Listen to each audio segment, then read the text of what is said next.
understand it. If I say rewind, he's got to say it again. Because I wanted him to rewind like the whole thing. Like I was sitting there, like I didn't know if I should say rewind, rewind, rewind. So that was a great poem, man. Thank you.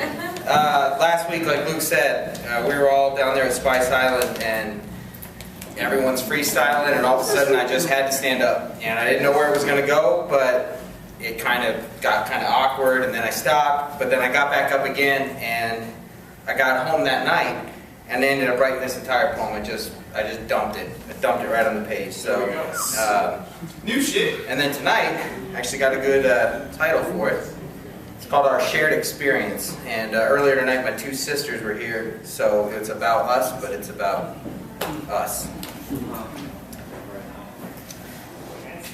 I have walked along the edge of depression for so long that it's starting to look like a short drop.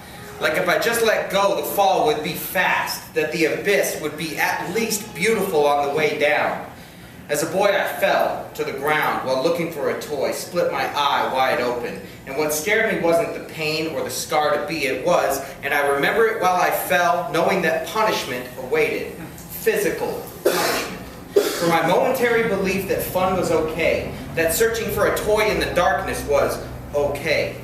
I feel like I never stood up from that carpet, my eye bleeding and adults surrounding me. And what kept me down was the feeling that my mother wasn't among those who wanted to help me stand. That my voyage down the hall was so unforgivable that the gash that still creases my brow was a proper penalty to pay.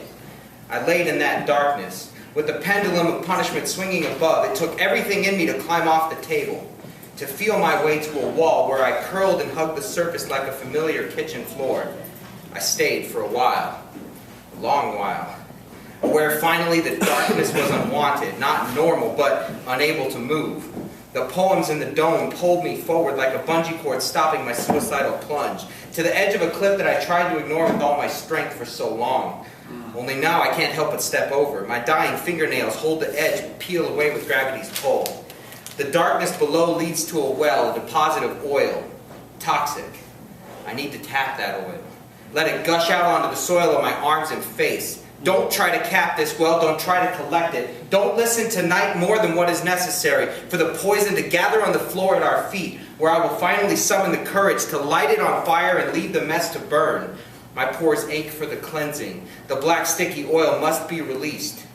I'm not afraid, because I know that when I set the sickness on fire in a poem, the fuel will be consumed for good by the people in this room. That no matter the abusive, painful source, this filth can be turned into good.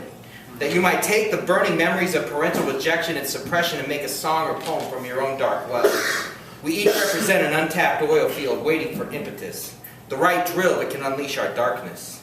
Onto the shared plains of grass and dust to be burned as one, each one of us igniting the other, fueling an engine of perpetual emotion that can sustain us and keep us from the edge, set light into that pit, provide lift to those hanging from the edge, and bring us to our feet without the help of anyone but those who love us.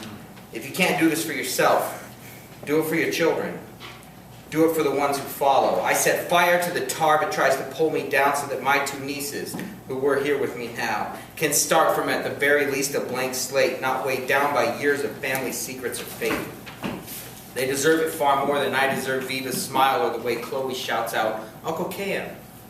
So let's let that fire burn and burn away that oil, even if it's just for one night, to play, to find a toy, to leave the parts of ourselves that doubt on the street like a car left on the curb in favor of a night drinking with friends, so that our judgment and shame has to stay in a quiet, dark parking lot while we toast each other, love, and the future, amid lights that reflect off canvas art and do not fade, until sunlight takes over and those feelings we left parked in the darkness don't seem so sinister. Thank you.